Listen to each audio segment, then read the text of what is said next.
Allahu Akbar, Allahu Akbar, Allahu Akbar, Allahu Akbar, Allahu Akbar, Allahu Akbar, Allahu Akbar, Allahu Akbar, Allahu Akbar, Allahu Akbar, Allahu Akbar kabira, walhamdulillahi katsira, wa subhanallahi bukratan wa asila.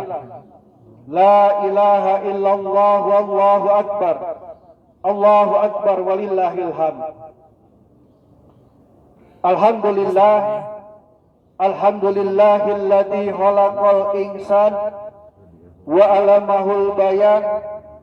Asyhadu an la ilaha illallahul karimul manan wa asyhadu anna Muhammadar Rasulullah mab'usu bi asrafil adyan.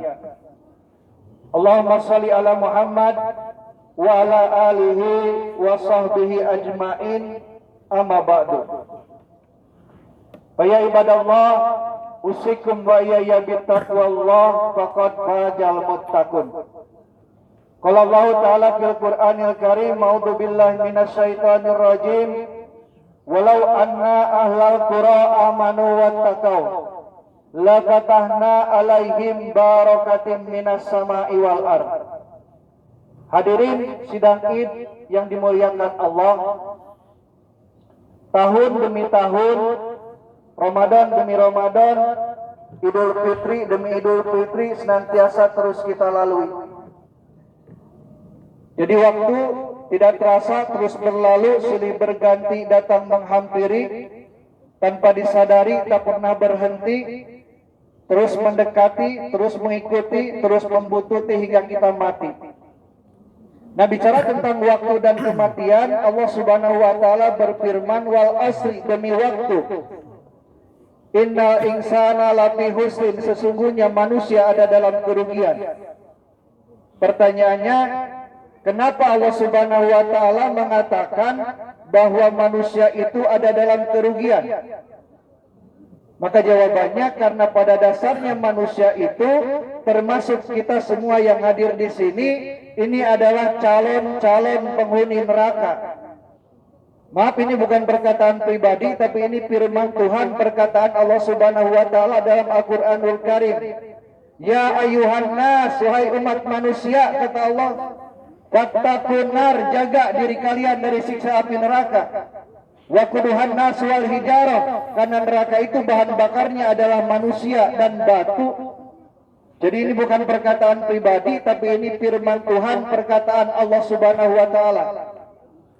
Pertanyaan selanjutnya, kenapa Allah Subhanahu wa Ta'ala mengatakan bahwa manusia itu merupakan calon bahan bakarnya neraka?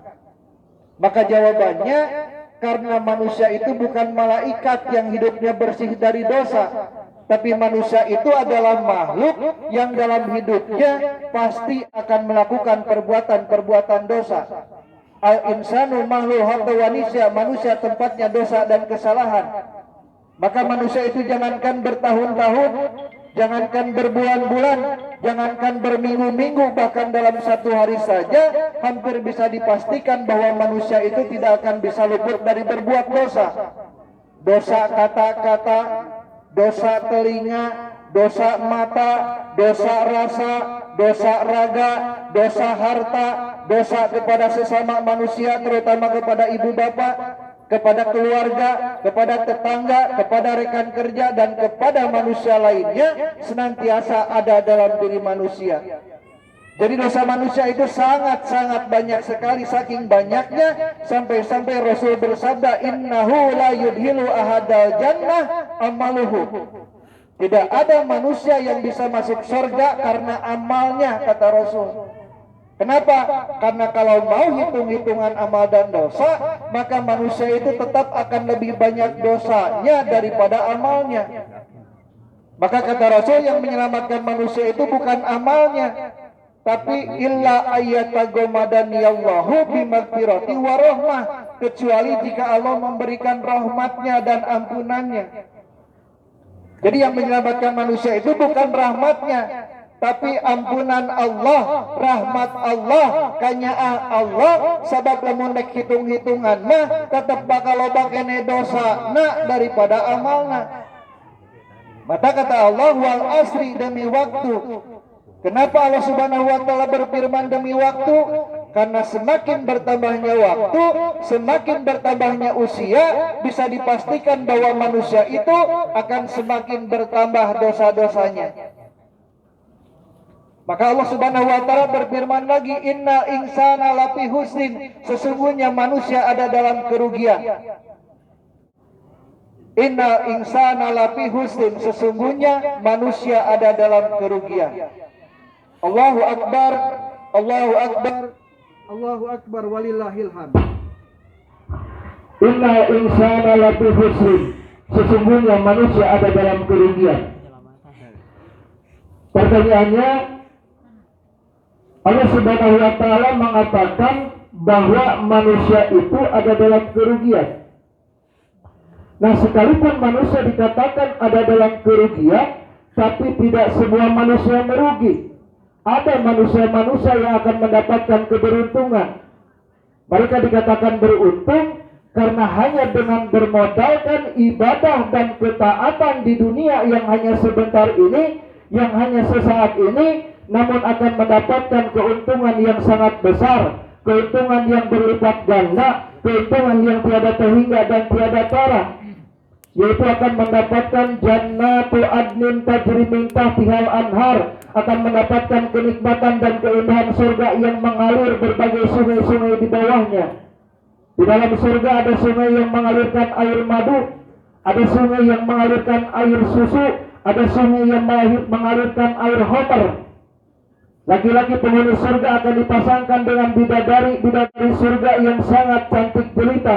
Bidadari surga di kepalanya akan mengenakan mahkota, yang mahkotanya saja lebih indah daripada dunia dan seisinya. Begitu pun wanita penghuni surga, maka dia akan dipasangkan dengan bidadara surga yang sangat mempesona. Bidadara maupun bidadari surga sangat-sangat mempesona, digambarkan dalam Al-Quran bahwa kecantikan dan ketampanannya sungguh luar biasa tiada tara, hingga mereka memancarkan cahaya bagaikan kilauan-kilauan mutiara.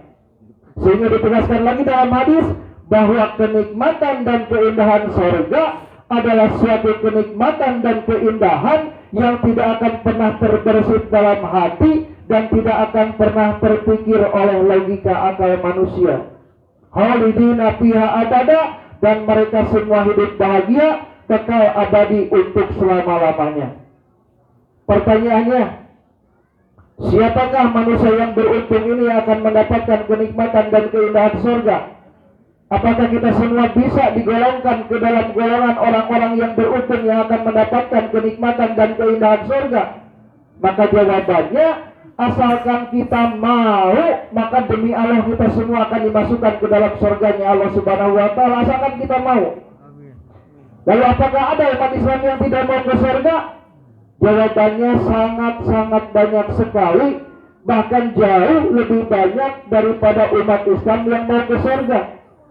Siapakah umat Islam yang tidak mau ke surga ini? Umat Islam yang tidak mau ke surga adalah umat Islam yang tidak meyakini akan adanya kehidupan akhirat, tidak meyakini akan adanya kehidupan setelah kematian, tidak meyakini akan adanya surga dan neraka, sehingga mereka menganggap bahwa surga dan neraka hanyalah dongeng. Bagi umat Islam yang tidak meyakini akan adanya surga dan neraka, maka tidak akan pernah tergiur dengan cerita indahnya surga, dan tidak akan pernah takut dengan siksaan, ancaman, azab api neraka. Naudzubillah summa naudzubillah. Jadi ke surga itu asalkan kita mau, maka demi Allah kita semua akan dimasukkan ke dalam surganya Allah Subhanahu wa taala.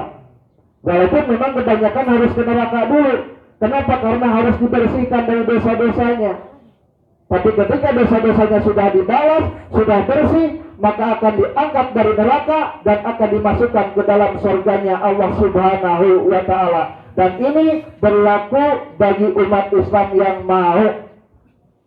Nah, ada pertanyaan, apakah mungkin kita sebagai manusia biasa yang jelas-jelas berdosa, bisa masuk surga tanpa harus ke neraka terlebih dahulu? Maka jawabannya, jangankan manusia yang dosanya sedikit, bahkan manusia yang berlumur dosa, ahli maksiat, ahli mungkarat, bisa masuk surga tanpa harus ke neraka terlebih dahulu. Lalu bagaimana caranya? Caranya yaitu dengan taubatan nasuha, perbanyak bertobat, perbanyak mohon ampun, tumpahkan tetesan air mata kita dalam setiap doa-doa kita, maka pasti Allah akan mengampuni dosa kita karena Allah Maha Pengampun.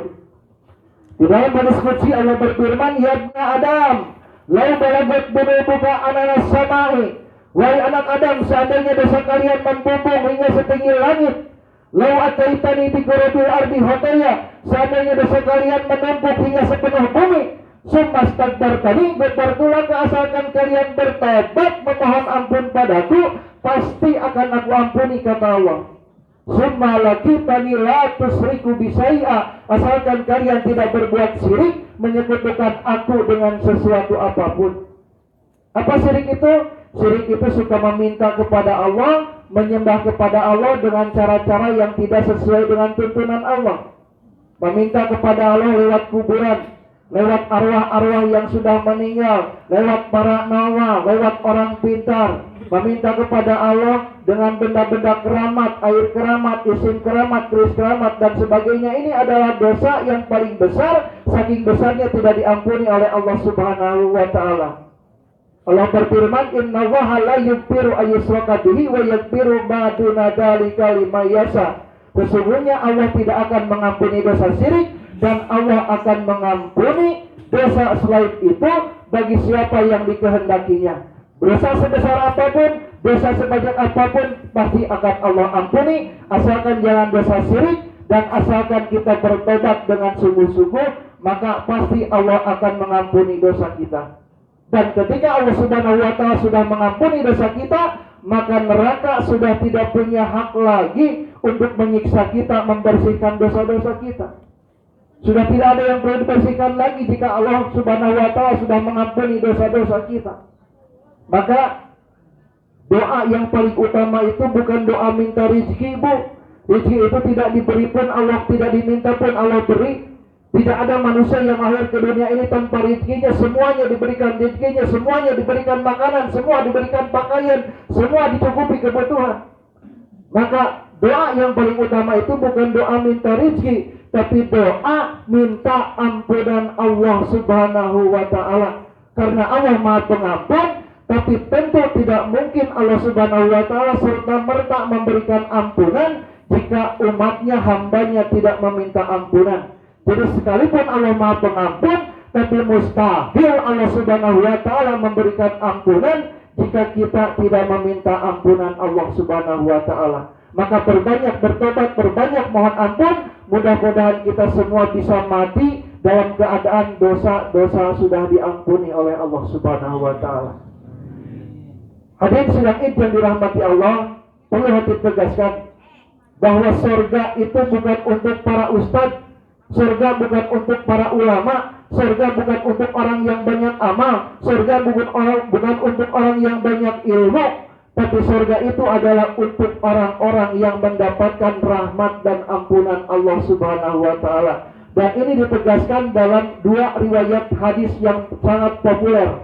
Hadis ini sahih, hadis riwayat Bukhari Muslim, muttafaqun alaih. Hadis pertama menjelaskan, meriwayatkan ada seorang wanita pelacur yang terus-menerus melakukan perbuatan maksiat, perbuatan dosa besar.